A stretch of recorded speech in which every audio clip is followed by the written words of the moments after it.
Hello student, कैसे हो सभी और कैसी चल रही है आप लोगों की तैयारी। स्टूडेंट जितने भी छात्र क्लास टेंथ में और इस बार इंग्लिश का पेपर देने वाले हैं 2026 बोर्ड परीक्षा, तो उनके लिए वीडियो बहुत ही इंपॉर्टेंट वीडियो होने वाली है। क्योंकि आज की इस वीडियो में आपको बताने वाला हूँ क्लास टेंथ का जो आपका इंग्लिश है उसमें एक इंपॉर्टेंट टॉपिक होता है सेंट्रल आइडिया। और आज की वीडियो में आपको यहाँ पर जितने भी आपके सेंट्रल आइडिया हैं उन सभी को मैं एक ही वीडियो में आपको बताने वाला हूँ। जो जो आपके इंपॉर्टेंट हैं ओनली आप जो है उनको तैयार करके चले जाना, और जो आपका 3 नंबर है बिल्कुल फिक्स हो जाएगा। जितना मैं बताऊंगा उतना आपको सेंट्रल आइडिया तैयार करना है।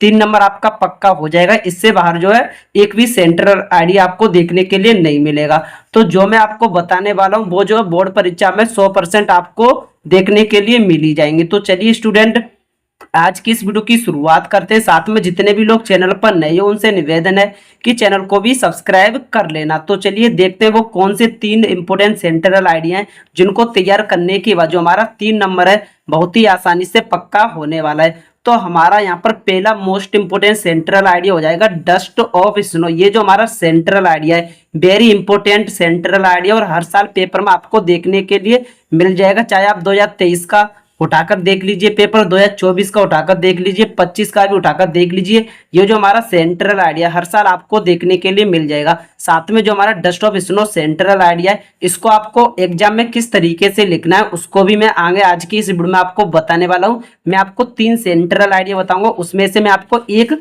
यहाँ पर बताने भी वाला हूँ। इसका जिस तरीके से आपको सेंट्रल आइडिया लिखना पड़ता है वो मैं यहाँ पर एक आपको बताऊंगा। उसके बाद दूसरा है हमारा फायर एंड आइस। ये भी जो हमारा very very important central idea, इसको भी आपको तैयार कर लेना है। क्योंकि ये भी जो सेंट्रल आइडिया हर साल आपको पेपर में देखने के लिए मिल जाएगा, इसलिए इस वाले सेंट्रल आइडिया को भी आपको तैयार कर लेना है। उसके बाद तीसरा इंपॉर्टेंट सेंट्रल आइडिया हो जाएगा हमारा यहाँ पर ए टाइगर इन द जू। ये भी जो हमारा सेंट्रल आइडिया है मोस्ट इंपोर्टेंट सेंट्रल आइडिया, इसको भी आपको तैयार कर लेना है। ओनली जो है अगर आप इन तीनों सेंट्रल आइडिया को तैयार करके चले जाते हो तो जो आपका 3 नंबर है बहुत ही आसानी से आपका पक्का हो जाएगा। क्योंकि ये ऐसे 3 सेंट्रल आइडिया हैं जो हर साल आपको पेपर में देखने के लिए मिलेंगे। कोई भी ऐसा साल नहीं है जब ये तीनों सेंट्रल आइडिया ना पूछा जाए। चाहे तो आपको एग्जाम में 2 देखने के लिए मिल जाएंगे, चाहे आपको 3 भी दिखाई दे सकते हैं। अगर आपका कोई भी नहीं फंसा तो आपका एक तो पक्का आपको फंसेगा। मात्र आप 3 पढ़ के चले जाइए, इन तीनों में से आपको कोई 1 या 2 देखने के लिए मिल जाएंगे। और मैं आज के वीडियो में आपको बताने वाला हूँ कि जो डस्ट ऑफ स्नो उसका आप सेंट्रल आइडिया कैसे लिख सकते हो। सेंट्रल आइडिया ये होता है जैसे कि जो हमारा पोएट्री है उससे पूछा जाता है। जो हमारा पोएट्री में कोई भी हमारा लेसन होगा उसका संपूर्ण निचोड़ आ जाता है, उसको ही सेंट्रल आइडिया कहते हैं। यह बताया जाता है कि इस चैप्टर में पूरा यहाँ पर क्या बताया गया है। तो इसी को मैं आपको बताने वाला हूँ सेंट्रल आइडिया किस तरीके से लिखना है। तो आपको सेंट्रल आइडिया में डस्ट ऑफ स्नो का बताने वाला हूँ। इस तरीके से आपको बहुत ही सिंपल तरीके से डस्ट ऑफ स्नो का सेंट्रल आइडिया तैयार करना है। जिस तरीके से मैं लाया हूं उसी तरीके से अगर आप लिखोगे तो जो आपका 3 नंबर है बहुत ही आसानी से क्लियर हो जाएगा। अब मैं आपको बता देता हूं, इसका हिंदी में अनुवाद भी बता देता हूं, और जैसा मैं लिख कर लाया हूं उसी तरीके से लिखना है। जो हमारा डस्ट ऑफ स्नो है ये हमारा पोइट्री का चैप्टर है, और इसके जो लेखक हो जाएंगे, जो इसके कवि हो जाएंगे रॉबर्ट फ्रॉस्ट। इसके कवि कौन हो जाएंगे?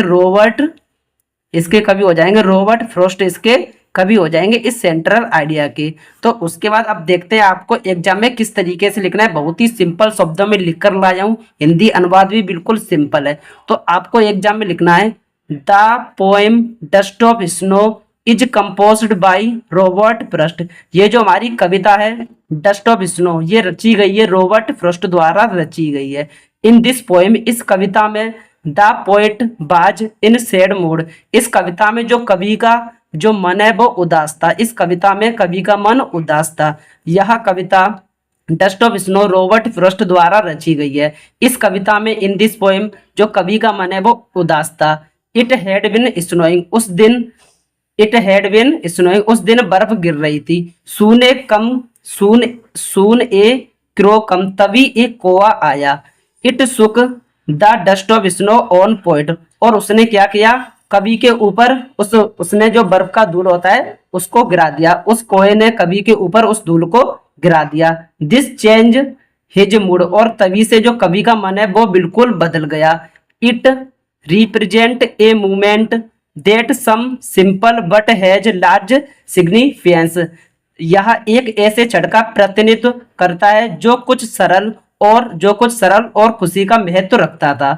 उसके बाद है यहाँ पर in our life we face sorrow and happiness. हम अपने जीवन में दुख और खुशी दोनों की आशा हमें रखनी चाहिए। हमें अपने जीवन में जो हमारा जीवन है उसमें आपको दुख और सुख दोनों आपको भोगना पड़ता है। मैं इसका एक ही बार में आपको हिंदी अनुवाद बता देता हूँ। The poem dust of snow is composed by Pablo Neruda. यह जो पोएम है dust of snow Robert Frost द्वारा रची गई है। इस कविता में जो कवि का मन है वो उदास था। इट हैड बीन स्नोइंग, उस दिन बर्फ गिर रही थी। सूने क्रो कम, तभी एक कौवा आया और उसने कवि के ऊपर उस बर्फ की जो बूंद है उसको गिरा दिया। दिस चेंज हिज मूड, तभी उसका जो कवि का मन है या मूड है वो बिल्कुल ही बदल गया। It represent a movement that some simple but has large significance, जो कुछ सरल लेकिन बड़ा महत्व रखता था। ये इसका अर्थ हो जाएगा। In out life we face both sorrow and happiness. हमें अपने जीवन में खुशी और दुख दोनों का सामना करना चाहिए। इस तरीके से इसका अर्थ हो जाएगा। और आज की वीडियो मैंने आपको ओनली डस्ट ऑफ स्नो का सेंट्रल आइडिया बताया। इसी तरीके से fire and ice and A tiger in the zoo, इनका भी मैं ओनली एक वीडियो लाऊंगा और एक वीडियो में इनका भी मैं यहाँ पर निपटारा कर दूंगा। अगर इसी तरीके से आपको इंग्लिश का तैयारी करना है, साथ में ऑल सब्जेक्ट का तैयारी करना है, तो आप लोग जो है चैनल को सब्सक्राइब कर सकते हो, क्योंकि इसी चैनल पर मैं आपको क्लास 10th का ऑल तैयारी करवा रहा हूँ। स्टूडेंट, आज की वीडियो में यहीं तक। अगर ये वीडियो आपको पसंद आए तो आप कमेंट जरूर करना। फिलहाल के लिए टाटा बाय बाय, जय हिंद।